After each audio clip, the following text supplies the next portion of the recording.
Doctor Armando Javier Tejera, muchas gracias por venir a mi podcast. Es un gran honor para mí que estés acá, especialista en ortopedia y traumatología y en MGI. Tienes muchísimos seguidores en YouTube, más de 170,000 seguidores en YouTube, lo cual es wow, es increíble lo que has creado. Después que tú terminaste la carrera de medicina, hiciste la especialidad de medicina general integral, ¿verdad? Ajá. A ver, en mi año, yo realmente quería una especialidad quirúrgica ya y que fuera directa,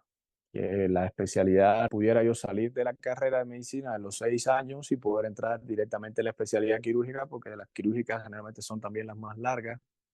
La mayoría son 4 años más, entonces yo veía la necesidad quizás de aprovechar que estaba joven, que uno estaba fresco también en cuanto a contenidos, que te costaba mucho menos estudiar, prepararte, no tenías tampoco quizás otras obligaciones, por suerte el apoyo de mis padres es increíble, incondicional y bueno, pues realmente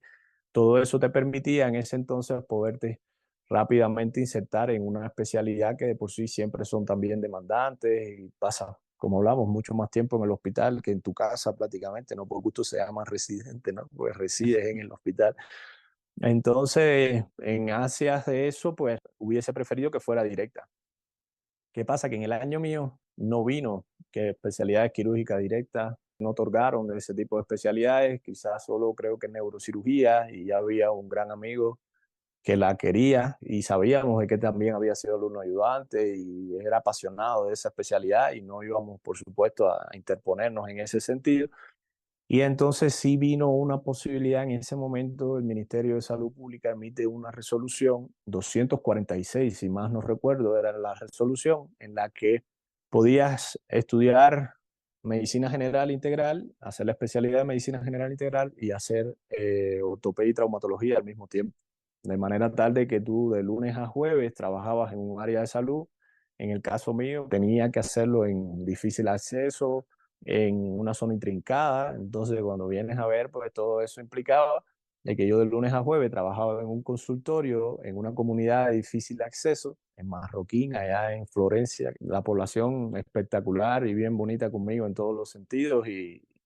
tengo recuerdos muy, muy bonitos de esa etapa. Pero sí fue una etapa de mucho esfuerzo porque entonces de lunes a jueves tenía que trabajar en esa comunidad, hacer hasta guardias incluso en esa comunidad y después viernes, sábado y el resto de la semana, pues entonces estar en el hospital haciendo ya traumatología y ortopedia. Claro. E igual, insertarme en estas cuestiones. Por suerte, y de las cosas del destino, pues también detrás de esa resolución, que como quiera que sea, me iba a ayudar a minimizar tiempo, porque en aquel entonces medicina general integral eran 2 años y ortopedia y traumatología eran 4, como quiera que sea, eran 6 años más, además de la carrera,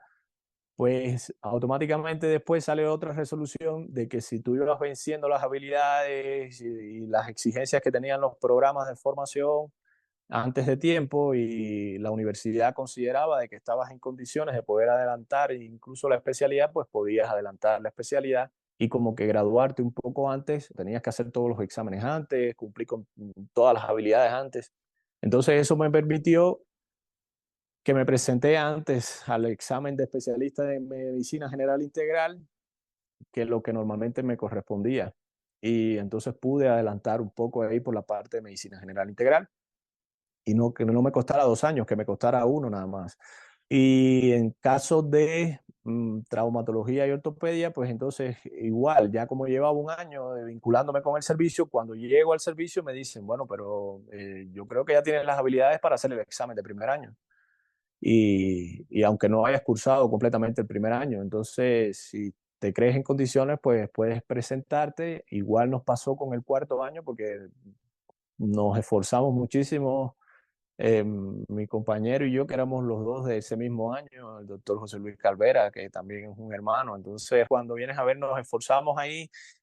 y nos sacamos la madre, como dice, y cuando vienes a ver, pues en el último año nos dijeron, bueno, ya creemos que tienen las condiciones para hacer el examen de especialistas y poder hacer la especialidad también. Y bueno, todo eso permitió en conclusión que lo que me hubiese tomado 6 lo logramos en 4. Y entonces me hice especialista en traumatología y ortopedia también en menos tiempo que lo que normalmente toma la especialidad Y bueno, todo eso al final permitió de que pudiéramos graduarnos casi que con lo que yo quería si hubiese agarrado la especialidad directa, solo la especialidad,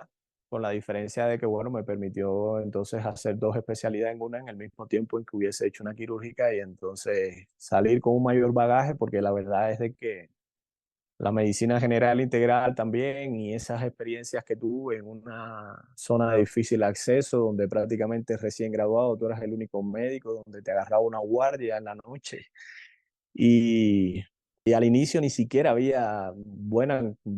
comunicación telefónica de que llamabas al SIUM o llamabas a emergencias porque tenías un paciente con un infarto con la posta médica y se demoraba más de una hora y tanto, y tenías tú que estabilizar al paciente, tratar de salvarlo, ¿no? Y, y nada, imagínate cuántas experiencias, cuántos momentos uno vive, incluso como recién graduado, sin prácticamente ningún bagaje, enfrentado a una población, la mayoría adulta, mayor, y realmente creo que es algo que te aporta, ¿no? En todos los sentidos, y bueno, pues el destino lo dio así, y como te digo, lo agradezco, porque al final a lo mejor si hubiese hecho la especialidad nada más, me hubiese faltado esa parte de la formación que agradezco hoy y que realmente sí hubo momentos tensos porque como te digo, a ver, en aquel entonces si llovía no había comunicación. Te puedes imaginar yo en el medio del campo, de la nada, en la noche, no se ve nada prácticamente en la posta médica, tener una paciente con un edema agudo del pulmón, tratando de estabilizarla y a la misma vez tratando de avisar al servicio de emergencia para que llegara. Y para eso, donde único había comunicación era aproximadamente a como a 1 kilómetro o 2 kilómetros o algo así, en una posta militar en la que había, en esa sí había comunicación, pero tenías que ir entonces a media madrugada con una oscuridad brutal que no te veías ni las manos en el timón de la bicicleta, lloviendo, cayéndote un aguacero torrencial y en ese momento uno dando pedales rápido por tratar de llegar y con todo y eso llegabas y entre el inicio de la posta militar, pues no te dejaban casi que pasar inmediatamente a llamar y comprobando y vaya, una locura realmente. Y entonces ya cuando regresabas a la posta, pues seguir con el paciente y tratar de mantenerlo estable hasta que llegara el servicio de emergencia, que a veces lamentablemente pues no lograba mantener al paciente con vida en ese tiempo, teniendo que hacer todas estas cuestiones y por suerte la comunidad lo entendía, ¿no? Y era una pena realmente, pero fue una escuela, sí, fue una Wow. escuela, porque realmente al final eras tú solo con un enfermero en la noche en una comunidad distante a 1 hora, a 2 horas de los principales hospitales o que tuvieran soporte vital para poder mantener así un paciente y realmente hay muchas historias que no tendríamos tiempo en desde esa de la bicicleta hasta de salir en un carretón con un caballo, en un quitrín, como le decimos allá, en la media madrugada, a ver un paciente también que estaba con alguna situación, con un ataque de asma bronquial y no podían sacarlo. Y atravesar esa zona y de decirte, bueno, doctor, está lloviendo en este momento. Y tú ibas ahí ya arriba de eso y el caballo con el coche y todos ahí. Y de pronto decirte, bueno, doctor, vamos a atravesar el río, pero a la vuelta no sabemos si vamos, si nos tenemos que quedar acá, porque si sigue lloviendo, el río sigue creciendo y hay que quedarse en esta zona.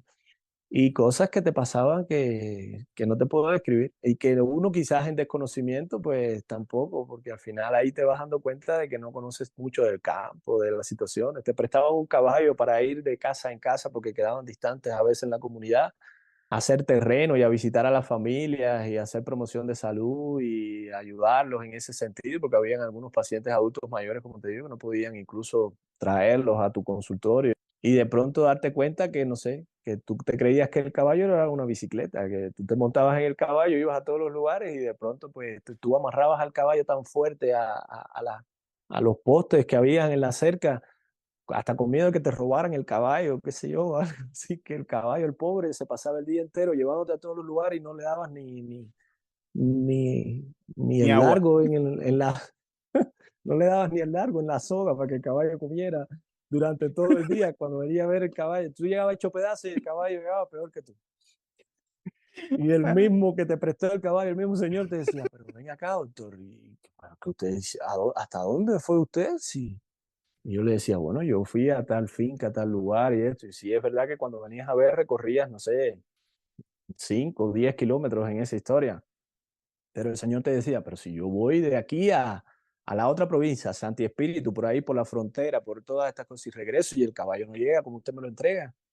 Y yo le decía, bueno, no sé, y parece que el Señor en algún momento alguien le dijo, no, pero es que el médico llega y amarra el caballo, que parece que le pone un candado contra el poste y es el caballo ahí contra el poste, que no puede ni comer hierba el pobre caballo. Y, y no digo yo si el caballo llega deshidratado y hecho pedazos. Y te das cuenta que hay muchas familias muy agradecidas porque realmente te ven como que tú haces un esfuerzo para lograr llevarles la salud hasta su casa bajo esas condiciones. Pero si lo ves desde el otro punto de vista en que empezamos desde abajo a compartir con personas necesitadas, con personas muy humildes, pero muy sanas, con unos sentimientos muy lindos, y donde quiera que llegabas a una casa, pues había mucha humildad, pero si tenían, como decíamos, plato de comida para tres, lo compartían contigo y donde comen tres, comen cuatro y donde te abrían las puertas de su casa como si fueras una familia más. Entonces yo creo que sí, desde el punto de vista sobre todo sentimental, personal, más que profesional también, pues sí, sí te aporta a mantenerte quizás en una atención hospitalaria todo el tiempo, donde ya estás con un nivel, con un rango que como que alimenta un poquito más el ego y no te vas a la tierra, a poner bien los pies en la tierra y a darte cuenta de que sí hay muchas personas que están viviendo condiciones donde la salud es importante y donde realmente al final pues